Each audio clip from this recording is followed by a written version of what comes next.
Hi everyone, I'm Tracy, your instructor, and I'm here to talk to you about puppy mouthing and why it occurs, and give you some methods to try and help you. So, puppy teething is around 5 months old when the second set of teeth come through and the puppy teeth fall out.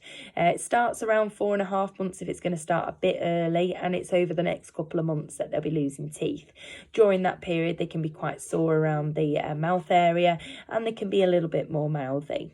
However, most puppy mouthing is actually not down to their teeth, and I find in training that it's more down to high arousal around the children, high arousal when you're coming through the door or during playtime, or that you're not giving them the stimulation that they need through lots of different avenues, which we'll talk about. So the first thing we need to do to tick off our list to say that we've done it before we actually train this issue is that are they getting 16 to 18 hours of sleep per day? If they aren't, that can lead to overtiredness, which would result in more mouthing behaviour.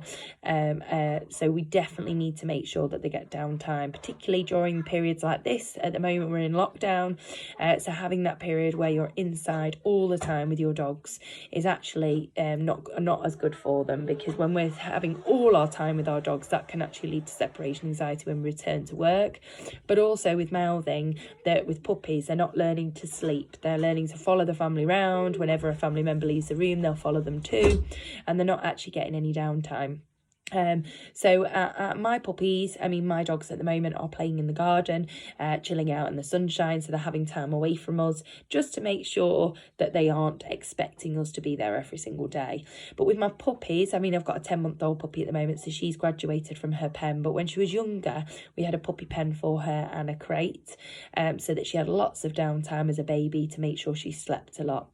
You can do this behind stair gates, which we do now, as well, and just sleeping on your knee is sleeping as well, but not encouraging that all the time.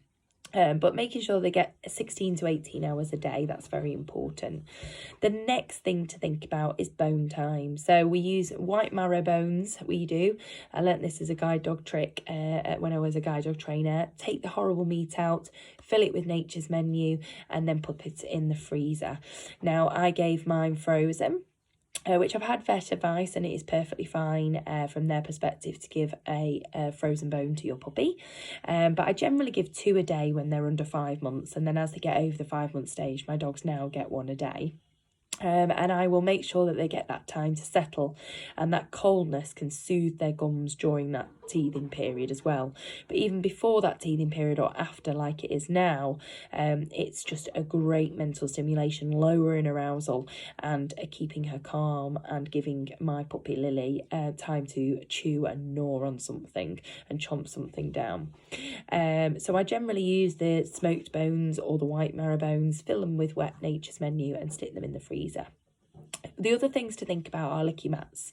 So if you're not giving a licky mat each day where your puppy can lick, licking is calming, hence why a lot of animals, when they're stressed, lick their paws, lick their bodies, and it's because it's a great calming influence upon your dog. So providing a licky mat is brilliant for calming your puppy down and lowering arousal, and that in turn would stop them mouthing you as much. Other things to consider are enrichment brain training toys to make sure that they're mentally exhausted. This will then prevent them from wanting to chase the kids and herd them, and provide your dog with a job.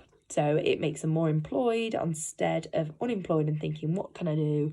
I'm bored. Maybe I should chase you. Maybe I should chase your ankles. So giving them lots of things to do. My dogs are not bowl fed. I ditched the bowl a few years ago, and they are fed through enrichment games. So they get enrichment games every couple of hours. And that in turn, I think, is probably why I don't get much mouthing. So I say much, but I actually don't get any now. I think as a young puppy, Lily, in her first couple of days, could have had a little bit of a mouth, but I actually can't remember it because I don't really suffer with it. And I think it's because I provide them and look at these avenues, obviously before I get a puppy. So I definitely know that these things work. The other things to be looking for are teaching settles. So I'm big on this with my dogs. So that's probably why I don't get the mouthing, is because I teach jazz up, settle down, which is where I get a chew, something that they can gnaw on, and I wiggle it in front of them. And when they chase it, and I say jazz up, and then I put it in contact with the floor, holding it, and it's sticking up like this, and the puppy is lying down and chewing it. And then I put the word settle, and we do a lot of that, bringing them up and then bringing them back down, so they know how to switch themselves off from high arousal, because some puppies don't know how to do that. And chomping drains stress. So when they're in that high level of arousal, the only way to, I call it the sink, where the hot water's filling in the sink and they just can't empty it, they chomp down to release that drain and release that hot water out of that sink. And that's why a lot of puppies mouth. So we need an on-off button, which is really important. We also need to teach them to settle without the jazz up. So I do parking, which is where I stand on the lead halfway in the lounge while I'm watching TV and I'm sat on the sofa. And whenever my puppy chooses to sit or down without me asking, I will feed. And this encourages her to settle on her own. And also sits and downs are rewarded heavily with my puppies. So whenever they lie down or they sit, I make sure that I give them a food as a reward. Then we need to look at supervision with children, just while we're talking about children and mouthing. I never ever leave my children unattended with my dogs. Especially if they're under the age of 10. I mean, both of mine are under the age of 5, and you never really know what a child's going to do, never mind a dog.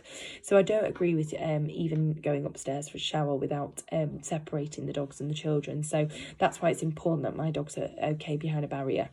As when I go up for a shower, I'll pop them behind the barrier whilst the kids are playing, so that I know that all animals and children are safe. So with the children, it's very important to have no zones. So if the dog is having a certain bed area, like a pen area, that the children know that they can't disturb the dog when it's in there. That's really important, because otherwise the dog is going to be overtired, and that's when you're going to get more mouthing. Or mouthing can actually be to control touch too. So think about if your dog doesn't want the children to touch them, they mouth their hands to say, just give me some space. And that's why it's important that those dogs get downtime from the children too. So the last one really is to talk about a method to resolve mouthing.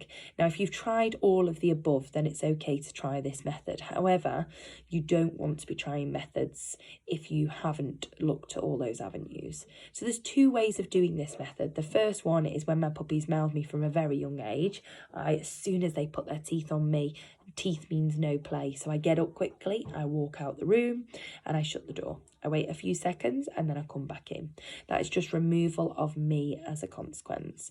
So they learn that if I want to keep you, then I don't mouth you. However, if they're doing it, like I said before, with the children, where they're wanting the children to stop what they're doing, then you might actually find that that behaviour increases, and that's a really good indication that they're not actually enjoying the touch by the children, and downtime away from the children is definitely needed. Reading your calming signals. So we have a section on coping with the world on our online learning, and that's got a section about how to read your puppy. Do you know what a nose lick is? Do you know what a shake off is? If you don't know those signs, especially around your children, then that might be leading to stress in your dog, which in turn can lead to mouthing. So the method we're going to go through is something called a quiet training, and all you do is you give them quiet time. So the moment that they mouth, we have a puppy line on them, a very, very thin 2.5 metre house puppy line. And all you do is you pick it up, so it's just trickling on the floor, you pick it up, you put it out of the door, you stay in the room that they're mouthing you with the kids, you put them out of the door, you pull the lead to. Now, it's very important that you pull the lead to so they're not wandering around the room. The reason why is the consequence needs to be that they're stuck to a door, not close, not hurting them, but just like close enough that they can't wander around the room. But not being left on my own, because if being left on your own is a consequence, or being put in another room with the door shut is a consequence, then the dog is learning not to be left, and that's not what you want to teach your puppy. So I use behind the door and pull close. Now I always put a warning sign, so the moment they mouth me, I say stop, I take them to the nearest door, pull them close, and then I let them straight back in. Otherwise, I would remove myself, but with the children, I find that if they're doing it out of control, then being put behind the door themselves is the better option to say, move away. But I also still need to give them space from the kids, which is really important. So you say stop, you take them to the door, you pull them close on the opposite side of the door, and you wait a few seconds, you let them back in. Now you repeat that every time they mouth. Every time they don't mouth, they get to keep you. So if it was that they were just getting highly aroused, or they were just enjoying the play a bit too much and started mouthing, then that method would work beautifully.